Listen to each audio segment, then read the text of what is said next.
hurry to finish off the syllabus with the MA second year, and any kind of repetition can never be a recreation.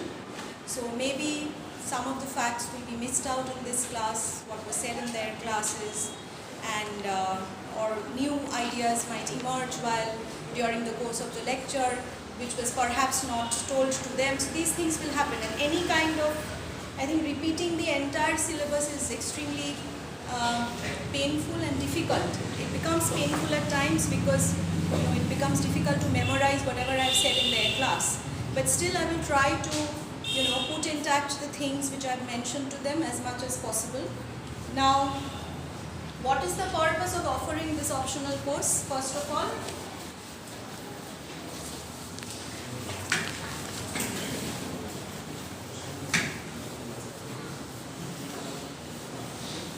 we are looking at the time frame 1858 to 1940. So this is the time period, okay? And within this time span, we are looking at the British Empire. British Empire or the British Raj is getting established in 1858 after the mutiny of 1857. Previously, it was the East India Company which had come to India to do business, to set up commercial ventures mainly. But the Battle of 1857 was a kind of a, I think it ignited horror, and the Britishers, they felt that now it is important to establish the Raj, or the rule of the British Empire was officially established in 1858. So this transitory period is important for us to understand, from the East India Company rule to the establishment of the British Empire. And we are looking at the stories which have been published after 1858. So any kind of historical incidents is bound to have an impact upon the fiction. And fictions are an indication of, often fictions are used as important tools to identify historical gaps. So where history cannot reach, their fiction can often fill up that lacuna, the gap which is there in historical research. Now, the other point which I would like to mention is, with the establishment of the British Empire, therefore, certain kind of official transitions are happening. And we are trying to look at, I mean, if I'm to say that if we can categorize this syllabus under the post-colonial literature. So, if we are observing these stories through the lenses of post-colonialism, as you know what is post-colonialism, you've done courses on post-colonial literature. So, if we are looking at the ghost stories through the lenses of post-colonialism, we will understand that the stories are also offering a critique of the British Empire. So, any kind of ghost stories, uncanny tales, or tales about the occult, in a way talk about the so-called those realities which have been in a way marginalized. Okay?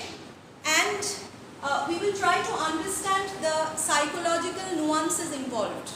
So ghost stories are also a reflection of psychological nuances of imperialism, for that matter. So it is the mind of the British Sahibs which is being explored in these ghost stories. So the psychological impact of imperialism is also something that these stories will sort of try to tell us. And moreover, remember, there are these, you know a bit about Orientalism. Now, two particular phenomena, which is metropolitan Orientalism, and the other one is known as Anglo-Indian Orientalism.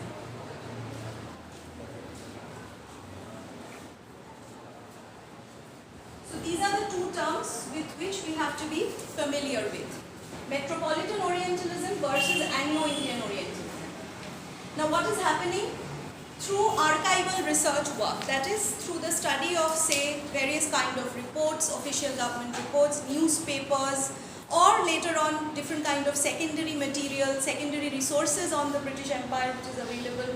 They are in a way telling us that for most of the Britishers who are coming to India, thinking that it is the land of riches and glory, where a lot of money can be made. So many of them are coming in the, to serve the British Empire.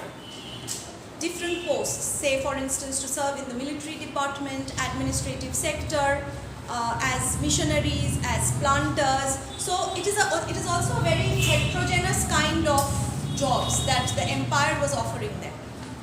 So the pull factor to India was this belief that a lot of money can be made. Now going back to the time before 1858, during the rule of the East India Company, what was happening? We know of the British Nawabs who were returning from India. And the British Nawabs were who basically? Anyways, so the British Nawabs who were returning to England from India, that is right at the beginning of the 19th century, okay, or the latter half of the 18th century. So these Nawabs were basically Englishmen who had made a lot of money in India, and they have also culturally adapted themselves. So this kind of a strict restrictive boundaries between the Indians and the Britishers was established. It became much more stricter post 1858. Before that, during the time of the Nawabs, especially during the latter half of the 18th century or the beginning of the 19th century, things were not that difficult. So you actually have proofs of cultural assimilation happening. So the Nawabs could wear Indian costumes, could wear gaudy jewelries, and they could roam about the streets of Calcutta. That was possible. They could keep Indian BBs. They could keep harems. So the White Mughals by William Dalrymple actually talks about that period. Several of these Britishers were employed in the court of Mughal emperors. In the court of Mughal emperors they were employed. So they were serving over there. In the court of Hyderabad's Nizam they were employed. So what I'm trying to say that this strict fold distinction was not there. And remember, imperialism is also happening, is also being inscribed through their bodies. So you have to perform through your bodies. You're performing imperialism through your bodies. That is a part of cultural studies. Okay? So these Nawabs are now, they have culturally assimilated themselves. They could wear Indian clothes, keep harems filled with Indian BBs. Job Charnock had Indian BB. And Indian children, so half caste children jaderke bola hoto. Okay, so these things were possible. So the Nawabs who are now returning back to England gave them, gave this idea that then India was the land of riches where a lot of money could be made. And majority of the country estates in England, which have been converted into national trust properties these days, majority of these country estates have been built with the money of these Nawabs. So they came back, built these estates, mansions, and led a very luxurious life. So this kind of an impression that India was the land of riches and glory where a lot of money could be made actually began from the from the image of the Nawab. That in a way inspired these thoughts. But and then you have the writers and the factors, the writers building in Calcutta. Who were the writers? The writers were mainly employed to, to do clerical works. So the writers who are coming and then they are getting promoted to the position of factors. Later on they are becoming merchants. So 1858 onwards, especially as I said, the mutiny period is the so-called the blueprint event, which creates this idea of segregating spaces between the Indians and the Europeans. Okay, now the idea was that only the Europeans will marry the main sahibs, or the Britishers will marry British women. So no interracial marriages were allowed. So now the boundaries are becoming much more strict-fold. And you have someone like Gilbert Moore who is theorizing these two terms, Metropolitan Orientalism and Anglo-Indian Orientalism. Alright? Now what is meant by these two terms? Metropolitan Orientalism is specifically the idea that those in England are thinking that India is the land of glory and riches where a lot of money could be made. You also have to look at the paintings by the Daniel brothers. They are coming up with the paintings of India in the latter half of the 18th century. and the beginning, mainly the latter half of the 18th century. So they are painting the Indian landscapes in a very exotic way, feeding into the project of Orientalism, whereby these Oriental landscapes were often painted at, in a near state of decrepitude, in a state of frozen glory. So you will have the picture of a tumultuous river, and just beside the river there will be a broken temple. So that kind of images were created. Okay, so it is a zone which is frozen in time, or it is a land of riches and glory, but progress is not possible. So land which is of, as I was saying, feeding into the project of Orientalism. Now from there on, what is happening is, now the purview of those who have settled in India, for those who have settled down in various parts of Calcutta, for them India was often not the land of riches. For them, rather, India, and in the newspapers, in their writings, you will come across, if you look at their diaries, or if you look at their memoirs, newspapers, so this constant reporting of the fact that India is not the land of riches and glory as they had imagined it to be. Rather, it was conceived as this land of perils, where mortality rate was, in England back then, of course, the mortality rate was not high. But in India, mortality rate, infant mortality was high. They could barely survive 2 monsoons in India. So you have epidemics, famines, also surviving the tropical heat was difficult. So this idea of cultural alienation was constantly in a way bothering them. So for them, for those who have now come and settled in India, এটাকে বলা হচ্ছে the idea of Anglo-Indian Orientalism, where they are constantly reporting the fact that no, India is not the land of riches and glory, rather it is the land of peril, where you have erratic monsoons, epidemics, famines, epidemics powerful enough to kill us on a day or two. So these kind of news reports kept on coming from various nooks and crannies, that one fine morning this man was alive, the very next day he was dead. So surviving the tropical monsoon was a difficult job, and many of them faced, many of them died. And to understand the death rate or the mortality of the Europeans who were there in Calcutta in the colonial period, you should be visiting the cemeteries which are there. So all these heritage walks and all these projects of BAXA, who are taking you across these cemeteries, they are a proof of the fact that the mortality rate was actually not high, and people could barely survive 2 monsoons. You have one of the books in your syllabus is 2 Monsoons by Theon Wilkinson. Okay, so the title of the book is basically a telling title, which is indicating the fact that surviving in the tropical climate was quite difficult. So they are thinking that India will offer them a lot of money, but on the contrary, and for instance, Kipling talks about these issues constantly. Kipling in his writings again and again portray this issue. Very vehemently he talks about it. So these are 2 of the factors which we should be keeping in mind: metropolitan Orientalism versus Anglo-Indian Orientalism. The other point is, post 1858 and before 1857, what kind of transition or transformation was taking place, especially in the context of spatial segregation, or not allowing interracial marriages. Several measures were now being taken to sort of, to in a way demean the natives of India, okay, and to segregate or not let them sort of communicate with the Europeans as much as possible. That was happening. So these are some of the primary factors with which the course will sort of begin.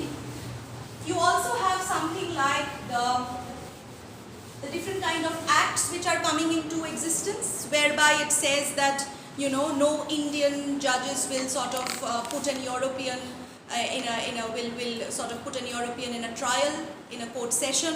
So these are kind of, you also have the Contagious Disease Act, whereby a lot of surveillance is now imposed on the prostitutes, Indian prostitutes.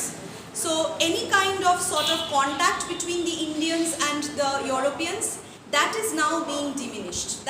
And a lot of strict measures are being employed. You also have censorship acts, whereby Indian literature have been kept under surveillance, because you also have at the same time revolutionary activities taking place. Okay, So in this context, I think we will begin the course, and especially with the text like To Monsoon, which is focusing on the issue of more or less it talks about the mental health of the British Sahibs in India. It also talks about the fact that surviving the tropical climate was a difficult enterprise, and it begins with the chapter which is there in your syllabus. Apart from that chapter, if you read the introductory section of that book, you will see that Theon Wilkinson is actually giving us a kind of a painting through his writing, whereby this Mem Sahib, upon entering India, is witnessing the Sabor Island or the Ganga Sagar Island. Okay? And the immediate reaction was this fear or horror of having beheld that huge, vast swampland. And Calcutta was nothing but a swampland back then. It is still a swampland. So, যেটা আমরা সাথী চট্টোপাধ্যায়ের বইতেও দেখতে পাবো যে the idea of miasma and different kind of diseases which are associated with the swampland, she talks about it. So this idea of entering a landscape and beholding the horror of it, Sagar Island was always a source of horror. And people didn't want to take postings in that area, because they knew that hardly they'll be able to survive the climate or the ravages of monsoon, or for instance the snakes which are there in that area. So this idea that the colonial landscape as the landscape of horror, that was also created. That was also a project of colonization. Alright? Now in this context, when we are looking at a book like To Monsoon, it basically talks about it takes up case studies. So it focuses on several case studies. Theon Wilkinson has actually analyzed a few news reports. Apart from the news reports, he has also looked at certain diary entries, and he has in a way said that this project of imperialism or setting up the British Empire was always a very difficult enterprise. It came at the cost of the lives of several Englishmen who came to India to serve the empire. যেটা আমরা in a text like Odd Women, for instance, back in Victorian England, Odd Women এ বারবার বলা হচ্ছে যে there are more number of women in Victorian England now. Where have the men gone? Most of them have come to these outposts of the empire, the colonies of the empire, to serve over there. Some of them, majority of them, are dying. So To Monsoons actually raises these issues and brings these issues into forecast. Okay? So it talks about the kind of diseases which was afflicting the Britishers. For instance, it talks about something like this idea of cultural alienation. We will come to the idea of horror therefore. The primary thing that To Monsoon focuses upon is the notion of cultural alienation. What is cultural alienation? Something like the weather and the effect of the weather on the bodies of the Europeans. So many of them who are coming to India are believing in the fact that we will have 3-course meal, 5-course meal, have ham and bacon and everything, and then go out in the sun wearing your solar topi. That was the idea. So, but without thinking of the fact that the tropical climate can create havoc on their bodies. So the fact that they were not familiar with the kind of food that one should eat when one is in the tropical zone, that led to the killing of several Britishers. So, the focus on, I think, this idea of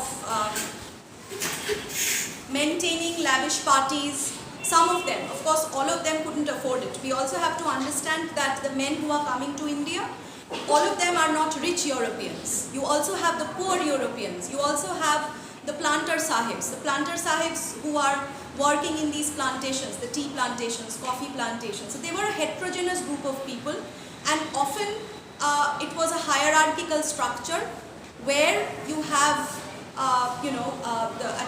for instance, planters were not allowed to enter the clubs of the military personnel or the administratives who are serving. So they were not allowed to enter these clubs. So it was a hierarchical structure as well. And with regard to the Mem Sahibs, what was happening? They were known as the fishing fleets. Fishing fleets কেন বলা হতো? Because many of them were coming to India in search of prospective husbands, and husbands who are serving the empire, making a lot of money. So they are coming on these ships, remember? So তাদেরকে বলা হতো fishing fleets. And the empire, the British Empire, encouraged these Memsahibs to come out to India in more numbers, especially post the 1858, okay? So that they can, interracial mixing is not allowed. So they are coming in huge numbers, and most of them are actually accompanying their husbands to India, who are serving in different posts. But of course we also have these different kind of women. Some are coming as journalists. You also have governesses who are coming out to serve in India.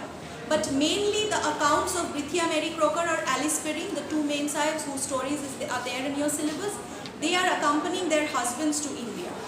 And we also have to understand that a man's way of looking at the empire will be completely different from the way in which the Memsahibs are writing about their first-hand experience in India. So it was completely different. Okay?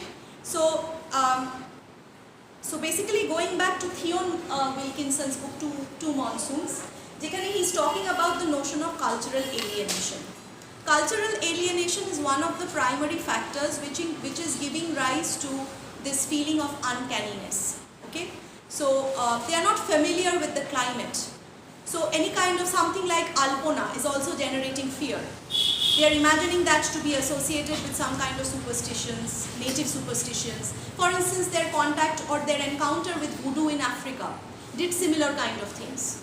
So cultural alienation with regards to the climate, with regards to the different kind of practices of the natives of India, that was one of the reasons which led to this generation of anxiety and fear, and of course their deaths also. So they didn't know that to walk out in the sun after having ham for breakfast was, you cannot afford that to do in India. It can be taxing on your body, it can actually kill you. So one of the bishops of St. Paul's Church in Calcutta, back in the 19th century, he actually came out, he was out in the sun doing his work, and then he came back to the church and he decided to have a cold bath. Ice was a luxurious commodity. Ice has not been invented in the beginning of the 19th century. So he decides to take a bath in cold water and immediately expires.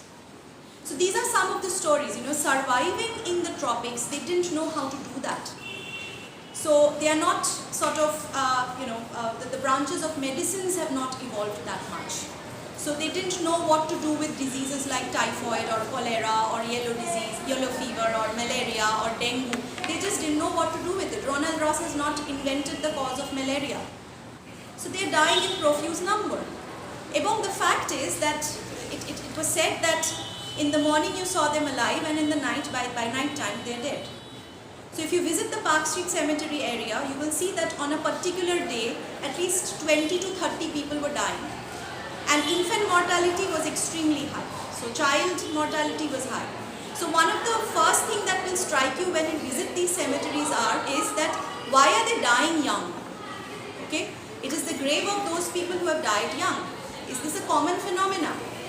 The fact was that mortality in the tropics was not high at all.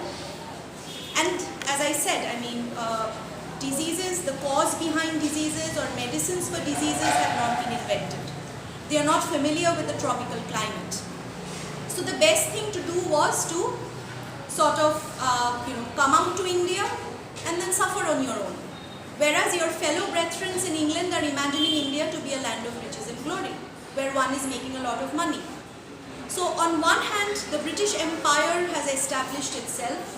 It is controlling the natives of India, establishing its rule over India, but at the cost of what? At the cost of so many deaths. Okay? And I think the mutiny was the watershed period, watershed event, which also led to, anxiety. Anxiety about another mutiny. That always loomed large at the back of their mind, till 1945. So the fear that what if another mutiny strikes, and then we are massacred, women and children are killed. This portrayal of the fact that women and children were mainly massacred, that is also manipulated, that has been manipulated, we'll come to that later on. But the fear of another mutiny was always looming large. So cultural alienation, anxiety about another mutiny, not being familiar with the tropical climate, these are some of the things which were in a way disturbing them constantly. And cultural alienation was also bound to lead, it is bound to give rise to loneliness. For instance, with the planter sahibs, many of them are coming as planters. You have the tea estates, coffee estates in South India. You also have the indigo plantations. Birbhum is famous for, it was famous for the indigo plantations. So you have someone like Cheap Sahib, John Cheap. John Cheap was one of the indigo planters who was based in Birbhum. And he also has an important connection with Vishwabharati. And he was also, he's dying in that, the Shiuri, there was this Kothi Bari, Shiuri area.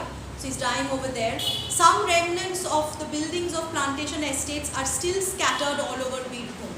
You can actually come across that. Yesterday, I think I was speaking to Shucheta about this thing where she has been able to locate some, some graves of Englishmen in Shiuri, and many planter sahibs' graves are still there. So the planter sahibs who are coming to, to work in these plantations, they are managing these estates. With them, it was a different story, because many of these plantations are situated in remote locations. They are situated in hilly regions. They are moved away from the cities mainly, what we know as the Mofassal area.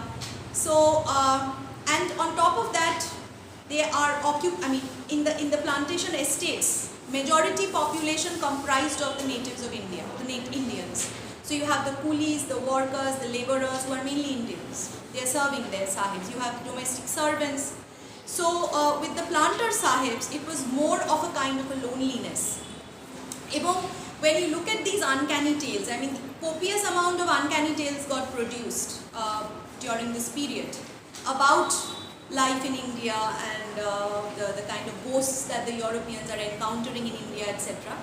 So সেখানে গিয়ে দেখা যাচ্ছে with the planter sahibs, their loneliness, how that got projected in the ghost stories. And one of the points that Theon Wilkinson is raising is the commonness of suicide.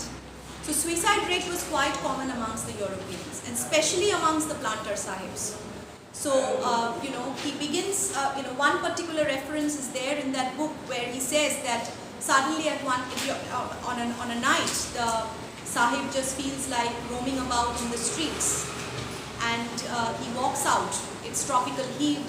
The brain fever bird. Brain fever bird is nothing but Harichaja Paku. So he could hear the screech of the brain fever bird. It is a hot weather, and he just feels like wandering about in the streets of Calcutta. And then it doesn't come as a shock when you hear a gunshot and he has killed himself. So suicide rate was quite common amongst the Europeans. And remember, suicides are also a reflection of political and social conditions. We just cannot feel that suicide is a way of ending one's life. There is always, the personal is political, and so there are causes, and social and political causes are involved in it. So with the planter sahibs, this was a specific problem.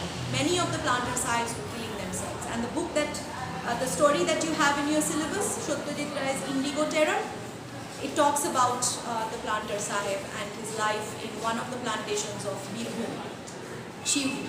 So, and the reason is of course cultural alienation. So, coolie uprising, fear of coolies revolts.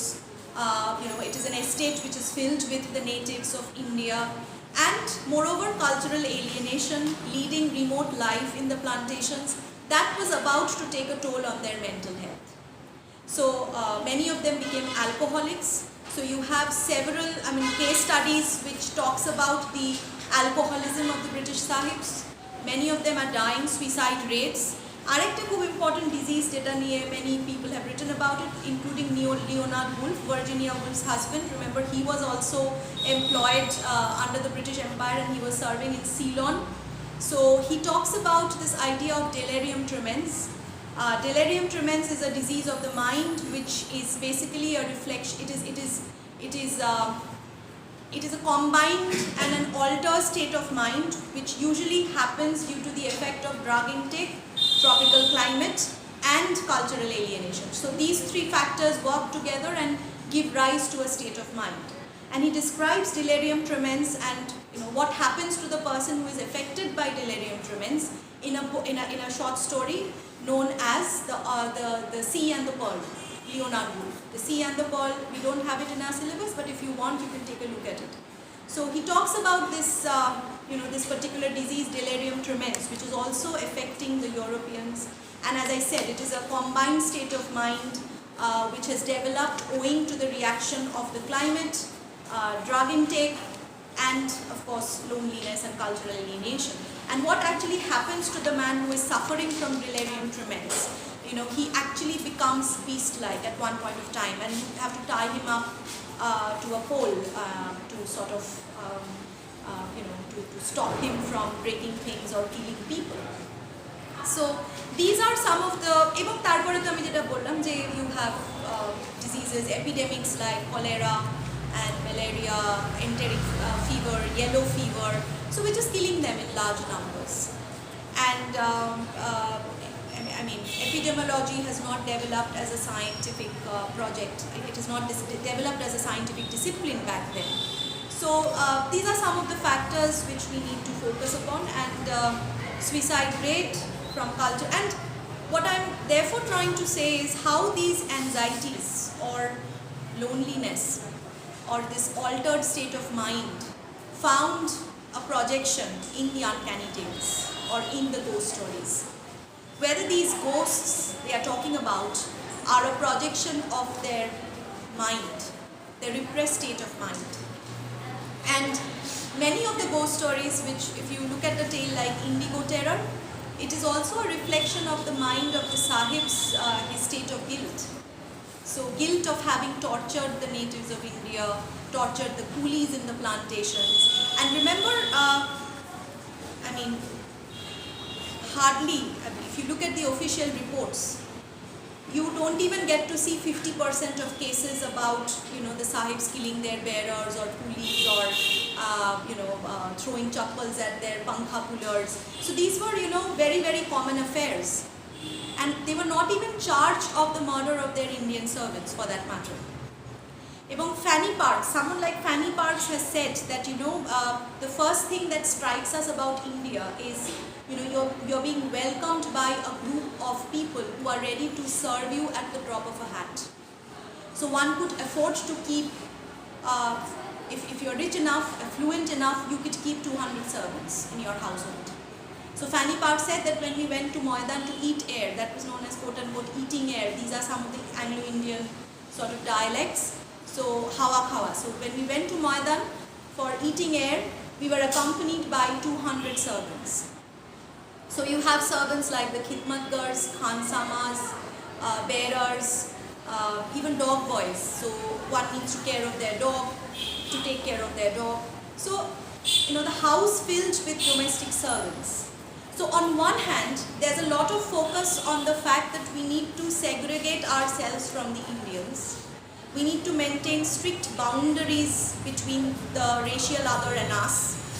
On the other hand, what was going on in these households where you have to encounter Indian domestic servants at every step? So the ayahs, the khidmatgars, the khansamas, so they are the equation of the sahibs with their domestic servants, and they have spoken a lot about it. A lot of research has also been done on this issue. But how do these encounters with their domestic servants found a place in the ghost stories, in the uncanny tales about the ayahs for that matter? Tunia ayah who comes back to, who is haunted by the ghost of the child Dottie. So equation with the domestic servant is a very important thing that we need to focus upon. And these kind of, stereotypes were created. For instance, Sagar Island as the land of horror. Sagar was the sort of the entry point. When one is entering Calcutta from England, the first point that you're encountering on your way to Calcutta is the Sagar Island. And it is a mangrove area. Remember back then Kalighat and all these places were also mangrove, the extension of Sagar Island. So when they are encountering Sagar Island for the first time, it was imagined as this swampland, land of horror, where horrible things happened. Probably people did human sacrifices. So all these kind of things were imagined. And people also, especially the men in the empire, they didn't want to take up postings in that island because they knew that if we go there, we will not survive. So, 2 monsoons. So, এবং তারপরে when they are encountering, now they are sort of ships have entered the harbor area, the dock area, and you have these little dinghies which have now been sort of dropped from these ships, and they are on these boats, and now they are moving towards the port or the harbor. So সেখানে যখন ঢুকছে, the first thing which Fanny Parks and other mem sahibs talks about in their diaries is that we have been welcomed by bearers and khidmatgars and khansamas, and they are ready to serve us. So এবং as I said, I mean, even a bachelor sahib could keep 5 servants, 6 servants. That was possible. So what about their equation with their domestic servants? When we are doing a course on post-colonial studies, it is important to understand that, you know, these kind of equations with their domestic servants also led to some kind of spatial anxiety. সেই জন্য কি হলো, এই spiral staircase আর্কিটেকচারের একটা রিওরিয়েন্টেশন or reorganization শুরু হলো, যে we will now separate our servants from our eyesight completely. So let's build these spiral staircases, which were mostly created outside the houses, যেখান থেকে servants their entry point. So the spatial segregation became so important, যে এদেরকে এইভাবে আমরা, so that they don't come into our, in front of our view. So the development of spiral staircases begin by then. এবং তারপর যেটা শুরু হলো, the mem sahib's agony that the aya is always hovering around in my room. She is in charge of taking, she has been kept in charge of taking care of my child. She is taking care of my wardrobe. Now what if she is able to read my mind? Okay? এবং মিউটিনির পরে যে অ্যাকাউন্টগুলো মানে উঠে এলো, specially by something like Mrs. Cooper's escape from Gwalior or escape from Lucknow, the mutiny fictions mainly, or mutiny pore je memoirs and diaries. The fear was that what if our servants now make us suffer the pangs of servitude? So reports about Nana Sahib, making mem sahibs cook food for him, or making them wash clothes for him, these started coming up. So the immediate fear was that what if the pankha pullers now tell us to fan them? এবং the idea of imagining India as a land filled with domestic servants, whether it is in their writing, whether it is in their images, the drawings that are coming up in this period, this is also an extremely racial derogatory stereotype, whereby India has been imagined as the space, one of the imagination was, which is filled with these domestic servants who are ready to serve us, as if all the Indians can be associated with domestic servitude. That was the idea. This was the racial stereotype which was being circulated. That and therefore their equations, the ghost of the khidmatgars or the khansamas. Now the fear was, what if we have tortured them? We have beaten our pankha pullers, we have tortured the bearers. Now what if the Khansama actually revolts against us? And how can he revolt? Khansama has been kept in charge of preparing food. So what if he mixes poison in our food? So the Khansamas hold over everyday necessary stuff like food, makes him powerful.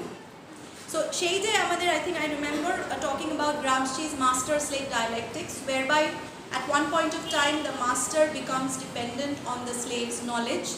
So if you go by that logic, the idea is that what if our servants now harm us?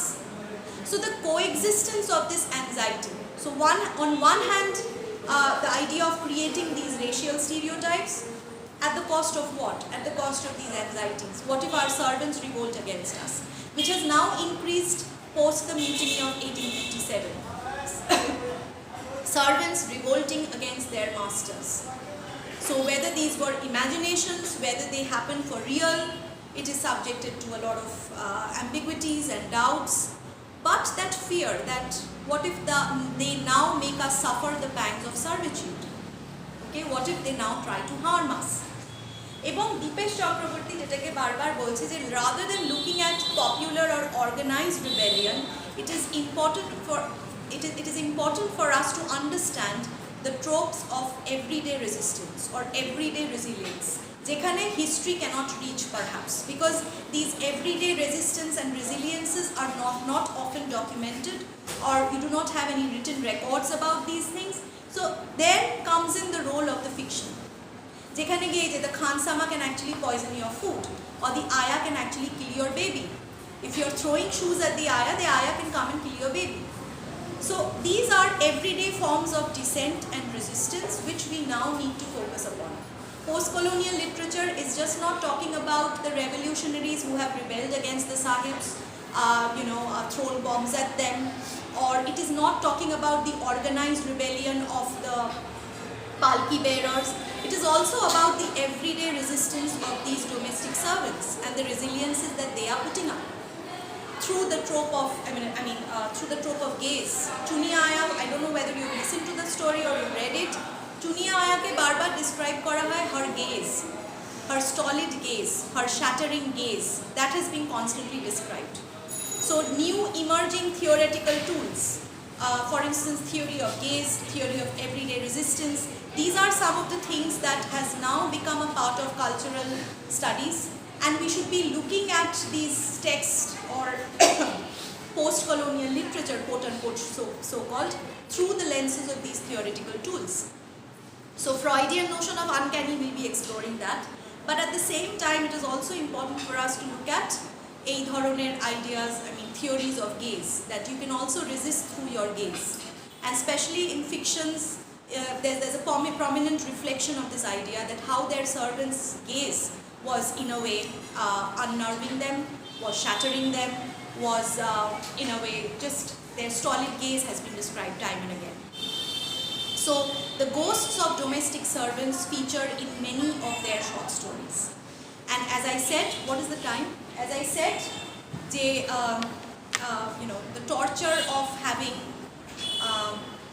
murdered them, many cases of murders were also reported, where and especially upon the coolies, যেখানে নীল দর্পণ লেখা হচ্ছে, দীনবন্ধু মিত্র দিচ্ছে নীল দর্পণ, যে the planter sahibs ending up killing the coolies of the plantations, এতটাই অকথ্য অত্যাচার করছে, বা পাংখা পুলার্সদেরকে মেরে ফেলছে, এবং and they are exempted, because remember the idea was no Indian judges can actually try them in the courts, they cannot jera korte parbe na. So what about these, on one hand you are torturing them, killing them, murdering them, on the other hand the return of the repressed guilt, and the return of the repressed guilt in these ghost stories. So where the ghost of the Khansama has come to poison your food and take his share of revenge. So ghost stories are also a projection of your repressed desire, repressed guilt, and we'll find that out as we go along reading the text. So as of now the focus was on 2 monsoons and regarding the survival rate of the Britishers in India and what exactly was afflicting them.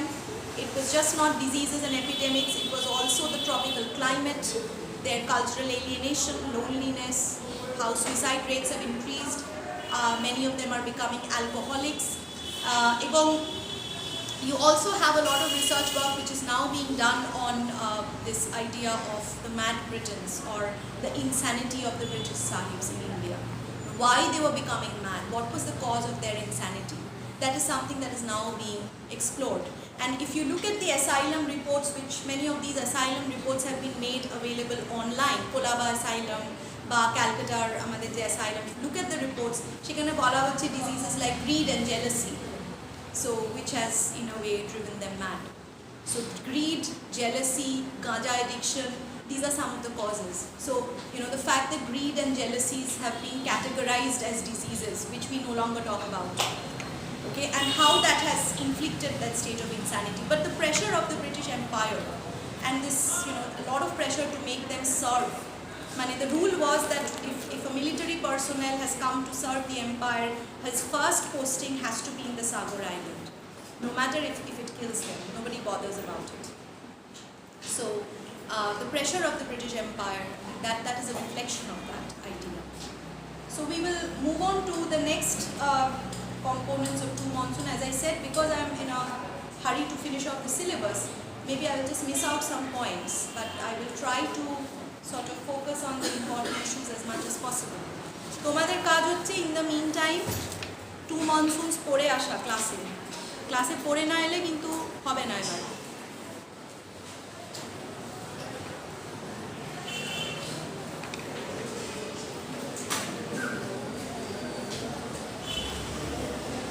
Aditi, আনন্দরূপ, Ananya, Ananya, অনিন্দ্যশ্রী, Ayan, Ayesha, বিরাজ,